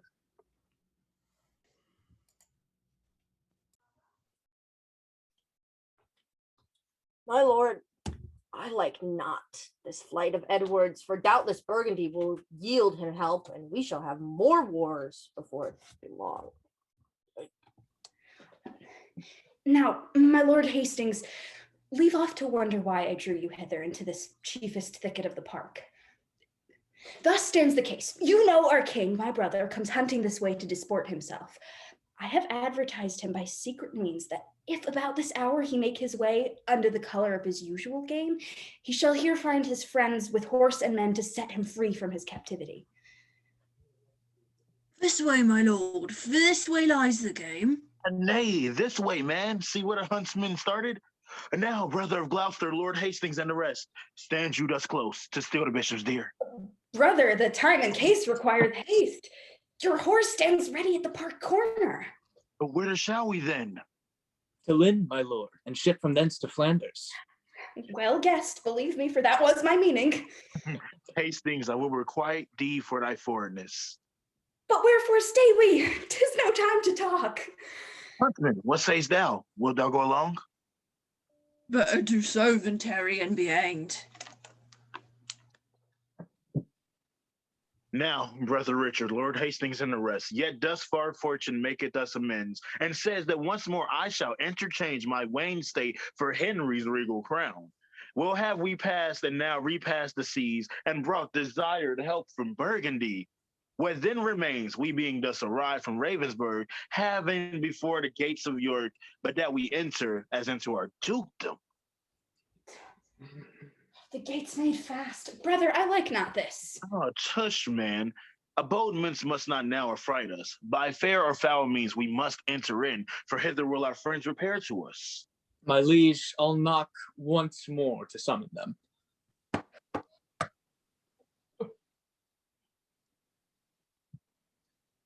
My lords, we were forewarned of your coming, and shut the gates for safety of ourselves. For now we owe allegiance unto Henry.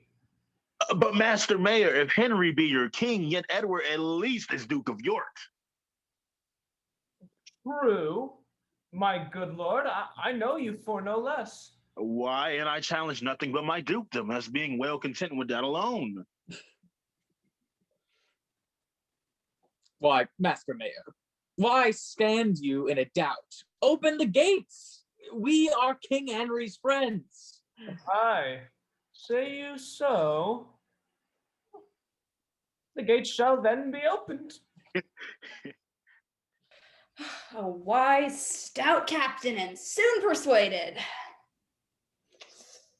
The good old man would fain that all were well. So, Master Mayor, these gates must not be shut, but in the night or in the time of war. What? Fear not, man, but yield me up the keys. Here you are. For Edward will defend the town and thee, and all those friends that deign to follow me. Brother, this is Sir John Montgomery, our trusty friend, unless I be deceived. Welcome, Sir John, but why you come in arms?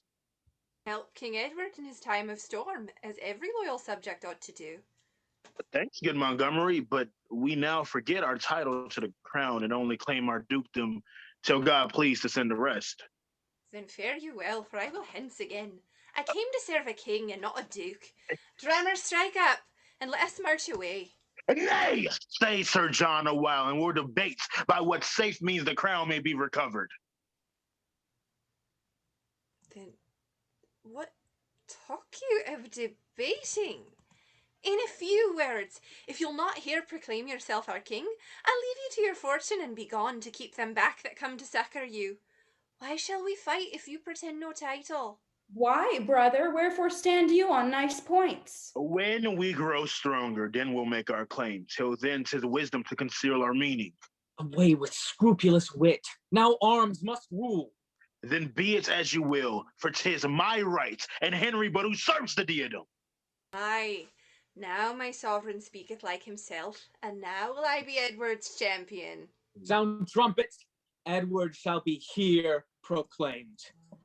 Edward IV, by the grace of God, King of England and France, and Lord of Ireland, and etc. Long live Edward the Edward Fourth! Thanks, brave Montgomery, and thanks on to you all. If fortune serve me, I'll requite this kindness. Now, for this night, let's harbor here in York, and when the morning sun shall raise his car above the border of this horizon, we'll forward towards Warwick and his mates. Come on, brave soldiers, doubt not of the day, and that once again, doubt not of large pay. What counsel, lords? Edward from Belgium with hasty Germans and blunt Hollanders hath passed in safety through the narrow seas, and with his troops doth march amain to London, and many giddy people flock to him. Let's levy men and beat him back again. Little fire is quickly trodden out, which, being suffered, rivers cannot quench. In Warwickshire I have true-hearted friends, not mutinous in peace, yet bold in war. My sovereign with the loving citizens shall rest in London till we come to him. Fair lords, take leave and stand not to reply. Farewell, my sovereign. Farewell, my Hector and my Troy's true hope. In sign of truth, I kiss your highness's hand. Well-minded Clarence, be thou fortunate. Comfort, my lord, and so I take my leave. And thus I seal my truth, and bid adieu. Sweet Oxford and my loving Montague, and all at once more, a happy farewell. Farewell, sweet lords. Let's meet at Coventry. Here, at the palace, I will rest a while. Cousin of Exeter, what thinks your lordship? Methinks the power Edward hath in field should not be able to encounter mine. The doubt is that he will seduce the rest. That is not my fear. My meed hath got me fame. I have not stopped mine ears to their demands, nor posted off their suits with slow delays. My pity hath been balm to heal their wounds. My mildness hath allied their swelling griefs.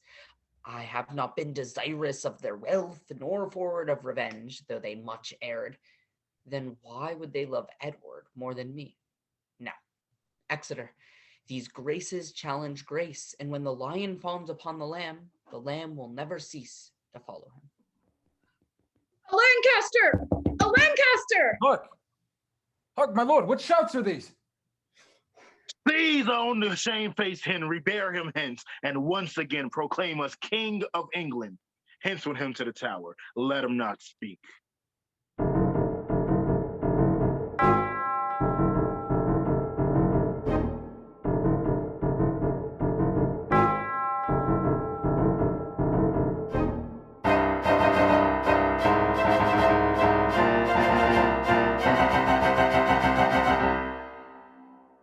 Say, Somerville, what says my loving son? And by thy guess, how nigh is Clarence now? At Southam I did leave him with his forces, and do expect him here some 2 hours hence. Then Clarence is at hand, I hear his drum. Ooh, it is not his, my lord. Here Southam lies. The drum your honor hears marcheth from Warwick. Who should that be? But like unlooked for friends. They are at hand, and you shall quickly know. Go, trumpet to the walls and sound a parley. See how surly Warwick mans the wall. Oh, unbid spite. Is sportful Edward come? Where slept our scouts, or how are they seduced that we could hear no news of his repair? Oh, now, Warwick, wilt thou ope the city gates, speak gentle words, and humbly bend thy knee? Call Edward king, and at his hands beg mercy. Thou art no Atlas for so great a weight, and weakling, Warwick takes his gift again, and Henry is my king, Warwick his subject. But Warwick's king is Edward's prisoner, and gallant Warwick, do but answer this. What is the body when the head is off? Alas, that Warwick had no more forecast, but whilst he thought to steal the single 10, the king was slyly fingered from the deck. You left poor Henry at the bishop's palace, and 10 to 1, you'll meet him in the tower. 'Tis even so, yet you're a Warwick still. Come, Warwick, take the time. Kneel down, nay, when? Strike now, or else the iron cools. I had rather chop this hand off at a blow, and with the other fling it at thy face, than bear so low a sail to strike to thee. Sail how thou canst. I have wind and tide, thy friend.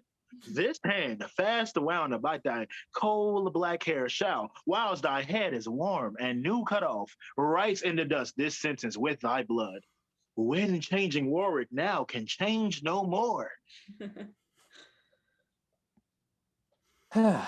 Oh, cheerful colors, see where Oxford comes. Oxford! Oxford for Lancaster! Ha! The gates are open. Let us enter too. Other foes may set upon our backs, stand we in good array.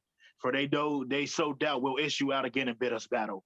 If not, the city, but being of small defense, we'll quickly rouse the traitors in the same. Oh, welcome, Oxford, for we want thy help. Montague! Montague for Lancaster! Woo! Somerset for Lancaster! And lo, where George of Clarence sweeps along, a force enough to bid his brother battle, with whom an upright zeal to right prevails more than the nature of a brother's love. Come, Clarence, come, thou wilt, if Warwick calls. Father of Warwick, know you what this means? Look here, I throw my infamy at thee. I will not ruinate my father's house, who gave his blood to line the stones together and set up Lancaster. Why, trowest thou, Warwick, that Clarence is so harsh, so blunt, unnatural, to bend the fatal instruments of war against his brother and his lawful king? I am so sorry for my trespass made, that to deserve well at my brother's hands, I here proclaim myself thy mortal foe. And so, proud-hearted Warwick, I defy thee. To my brother, turn my blushing cheeks. Pardon me, Edward. I will make amends. And Richard, do not frown upon my faults, for I will henceforth be no more unconstant. Now welcome more and 10 times more beloved than if thou never hast deserved our hates. Welcome, good Clarence. This is brother-like. Oh, passing traitor, perjured and unjust. What, Warwick? Wilt thou leave the town and fight, or shall we beat the stones about thine ears? Alas, I am not cooped here for defense. I will away towards Barnet presently, and bid thee battle, Edward, if thou darest. Yes, Warwick, Edward dares and leads the way. Lords, to the field, St. George and victory!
So lie thou, there die thou, and die our fear, for Warwick was a bug that fear of us all.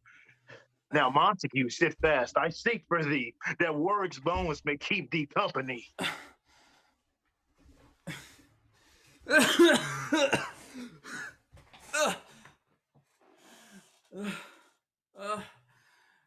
Who is nigh? Come to me, friend or foe, and tell me who is the victor, York or Warwick? Why ask I that? My mangled body shows. My blood, my want of strength.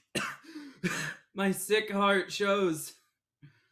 These eyes that now are dimmed with death's black veil have been as piercing as the midday sun. To search the secret treasons of the world.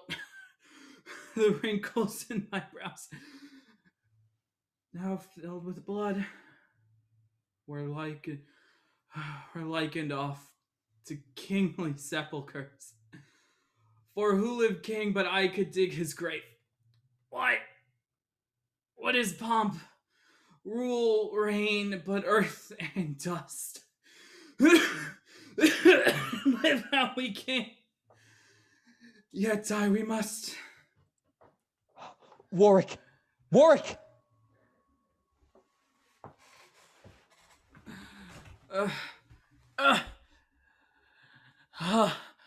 Montague, if thou be there, sweet brother, take my hand, and with thy lips keep in my soul a while.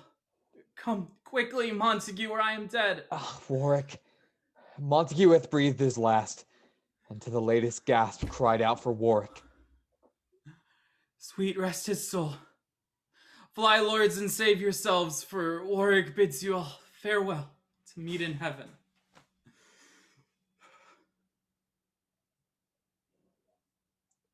Away. Away to meet the Queen's great power. Thus far, our fortune keeps an upward course, and we are graced with recent victory. But in the midst of this bright, shining day, I spy a black, suspicious, threatening cloud that will encounter with our glorious sun, ere he attain his easel western bed. I mean, my lords, those powers that the Queen hath raised in Galilee have arrived our coast, and as we hear, march on to fight with us. A little gale will soon disperse that cloud and blow it to the source from whence it came. But the queen is valued 30,000 strong. If she have time to breathe, be well assured her faction will be full as strong as ours. We are advertised by our loving friends that they do hold their course towards Tewksbury. We having now the best of Barnet Field with thither straight for Willingness Ridge way.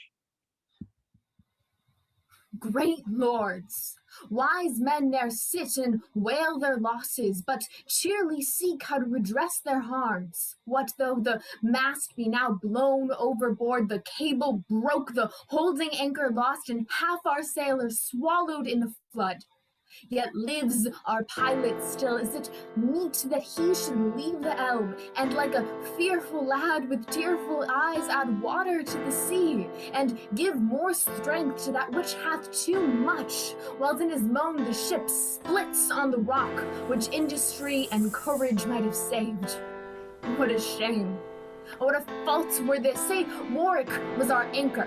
What of that? And Montague our topmost, what of him? And what is Edward but ruthless sea? What Clarence but a quicksand of deceit? And Richard but a ragged, fatal rock? All these the enemies to our poor bark. Say you can swim, alas, 'tis but a while.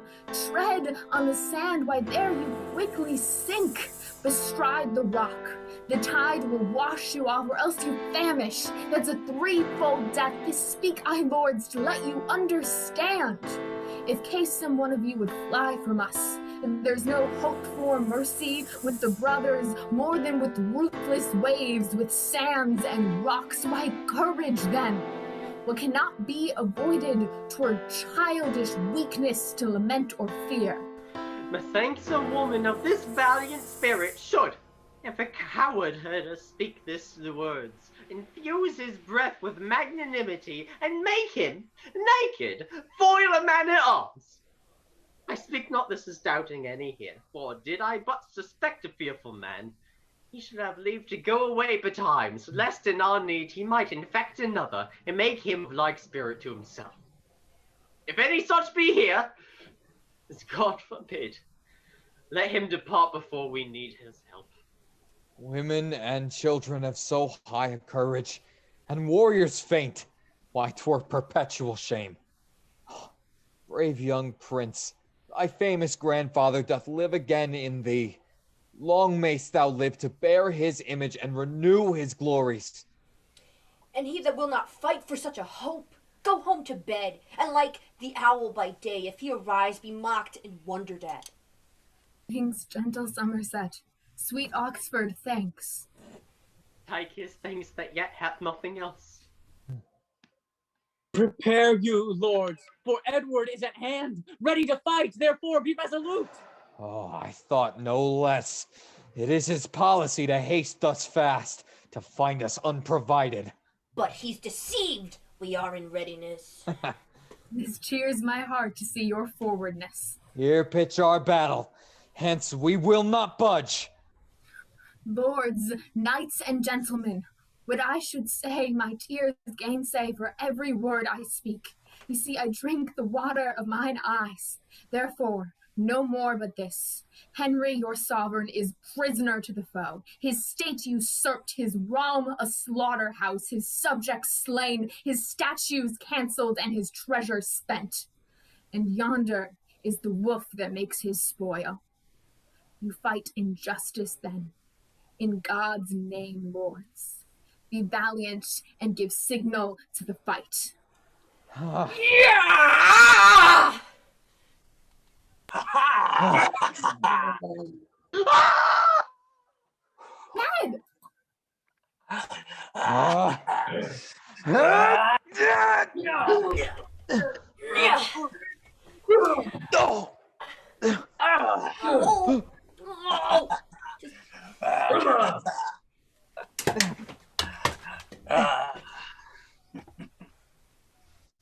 Ned! Ned! Ned!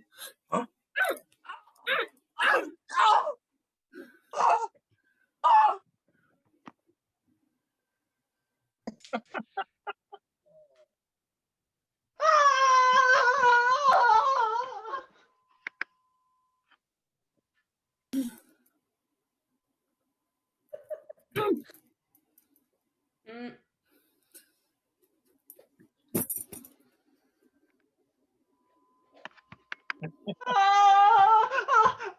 Oh.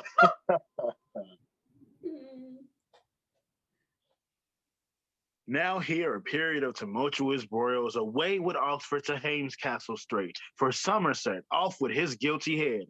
Go, bear them hence, I will not hear them speak. So part we sadly in this troublous world to meet with joy in sweet Jerusalem. Is proclamation made that who finds Edward shall have a high reward, and he his life? It is. And lo, where the youthful Edward comes. Bring forth the gallant, let us hear him speak. What can so young a thorn begin to prick? Edward, what satisfaction canst thou make for bearing arms, for stirring up my subjects, and all the trouble thou hast turned me to? Speak like a subject, proud, ambitious York. Suppose that I am now my father's mouth. Resign thy chair, and where I stand, kneel thou, whilst I propose the selfsame words to thee, which, traitor, thou wouldst have me answer to. That thy father had been so resolved. That you might still have worn the petticoat, and ne'er have stolen the breech from Lancaster. That Aesop fable in a winter's night, his current riddles sort not with this place. By heaven, brat, I'll plague ye for that word. Aye, thou was born to be a plague to men. For God's sake, take away this captive scold. Nay, take away this scolding crookback rather. Peace, willful boy, or I will charm your tongue. Untutored lad, thou art too malapert. I know my duty. You are undutiful, lascivious Edward. And thou, perjured George, and thou misshapen Diac, I tell ye all, I am your better traitors as ye are, and thou usurpest my father's right, and mine! Take that, thou likeness of this brother here! Trost thou, take that to thy agony! Dares twitting me with perjury.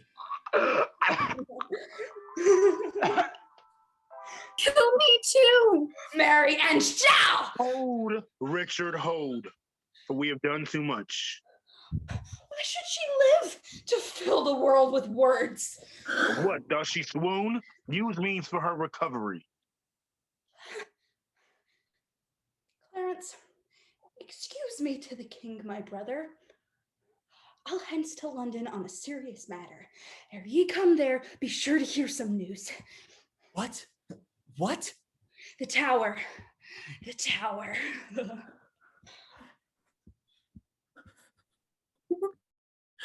Ned! Sweet Ned, speak to thy mother, boy. Canst thou not speak of traitors, murderers? What's worse than murder, that I may name it? No, no, my heart will burst, and if I speak, and I will speak, that so my heart may burst. Butchers and villains, bloody cannibals, how sweet a plant have you untimely cropped.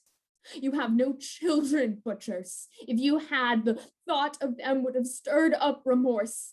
But if you ever chance to have a child, look in his youth to have him so cut off. As deathmen, you have rid the sweet young prince. Away with her. Go. Bear her hence perforce. Nay, never bear me hence. Dispatch me here. Here sheathe thy sword. I'll pardon thee my death. What? Wilt thou not? Then, Clarence, do it thou. By heaven, I will not do thee so much ease. Good Clarence, do, sweet Clarence, do thou do it.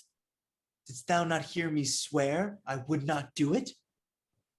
Aye, but thou usest to forswear thyself. 'Twas sin before, but now 'tis charity. Away, I say. I charge ye, bear her hence. So come to you and yours as to this prince. Where's Richard going? To London, all in post, and as I guess, to make a bloody supper in the tower. He's sudden, if a thing comes in his head. Now march we hence. Discharge the common sort with pay and things, and let's away to London, and see our gentle queen, how she fares well. By this, I hope she hath a son for me.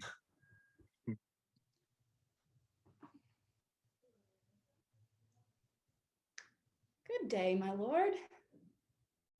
What, at your books so hard? Aye, my good lord. My lord, I should say rather. 'Tis sin to flatter. Good was little better. Good Gloucester and good devil were alike, and both preposterous. Therefore, not good lord. Suspicion always haunts the guilty mind. The thief doth fear each bush, an officer. The bird that hath been limed in a bush, with trembling wings misdoubteth every bush. And I, the hapless male to one sweet bird, have now the fatal object in mine eye, where my poor young was limed, was caught and killed. But wherefore dost thou come? Is it for my life? Thinkst thou I am an executioner? A persecutor, I am sure thou art. If murdering innocents be executing, why then thou art an executioner. Thy son I killed for his presumption. Hadst thou been killed when thou didst first presume, thou hadst not lived to kill a son of mine. And thus I prophesy that many a thousand which now mistrust no parcel of my fear, and many an old man's sigh, and many a widow's, and many an orphan's water-standing eye, men for their sons, wives for their husbands, and orphans for their parents' timeless death, shall rue the day that thou wast born. The owl shrieked at thy birth, an evil sign. Thy mother felt more than a mother's pain, and yet brought forth less than a mother's hope. To wit, an indigested and deformed lump, not like the fruit of such a goodly tree. Teeth hadst thou when thou wast born, to signify thou camest to bite the world. And if the rest be true which I have heard, thou camest. I'll hear no more. Die, prophet, in thy speech! this, amongst the rest, was I ordained. Aye, and for much more slaughter after this. God, forgive my sins and pardon me. What? Will the aspiring blood of Lancaster sink in the ground? I thought it would have mounted. See how my sword weeps for the poor king's death. Oh, may such tears be always shed from those that wish the downfall of our house. If any spark of life be yet remaining, down to hell, and say I sent thee.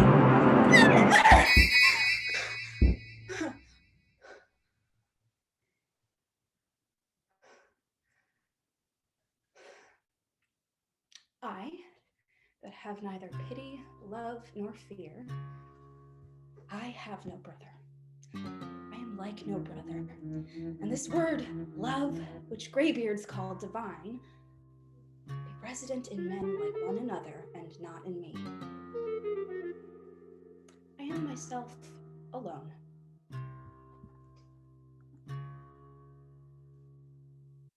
Once more we sit in England's royal throne, repurchased with the blood of enemies. Thus have we swept suspicion from our seats and made our footstool of security. Oh, come hither, Bess, and let me kiss my boy. Young Ned, for thee, thine uncles, and myself have in our armors watched the winter's nights, whence all afoot in summer's scalding heat, that thou mightst repossess the crown in peace, and of our labors thou shalt reap the gain. Clarence and Gloucester, love my loving queen, and kiss your princely nephew, brothers both. The duty that I owe unto your majesty, I seal upon the lips of this sweet babe. Thanks, noble Clarence, worthy brother, thanks. I love the tree from whence thou sprangst. Witness the loving kiss I give the fruit. And cried all hail when as I meant all harm. And now am I seated and my soul delights, having my country's peace and brothers' loves. What will your grace have done with Margaret? Ugh, away with her, and waft her hence to France. And now what rest but that we spend the time with stately triumphs, mirthful comic shows, such as befits the pleasure of the court.